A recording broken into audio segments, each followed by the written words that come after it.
प्रस्तोषदुपगास्यच्छ्रवत्सामो गीयमानाम् अभिराधो सा जुगुरतो नो वरदक्षिणेनाभिसव्येन प्रम्रोषा इन्द्रमानो वसोर्निर्भाको उपक्रमस्वाभोरदृशता दृष्णो जनानाम् अदाशूषरस्य वेदाः इन्द्रयोनुते हस्तिवाजो विप्रेभिः सनित्वः अस्माभिः सुतौ स नुहि सद्यो जुवस्ते वाजा अस्मभ्यां विश्वश्चन्द्राः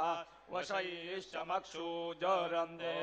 वर्णवर्णीं सुवर्णरजतस्रजां चन्द्रामिरणमयीं लक्ष्मीं जातवेदो मा वः ताम् आवह जातवेदो लक्ष्मीमनपगामिनीं यस्यां हिरण्यं विन्देयं गामश्वं पुरुषानः पूर्वामृतमद्यामस्तिनाद प्रबोधिनीं श्रियं देवीमुपवये श्रीर्मा देवी जुषतां कांसोऽस्मितां हिरण्यप्राकारामार्द्रां ज्वलन्तीं तृप्तां तर्पयन्तीं पद्मे सितां पद्मवर्णां दामिहोपवये श्रिया चन्द्रां प्रभासां यशसा ज्वलन्तीं श्रियं लोके देवजुष्टामुदारां दां पद्मिनीमीं शरणमहं प्रपद्ये लक्ष्मी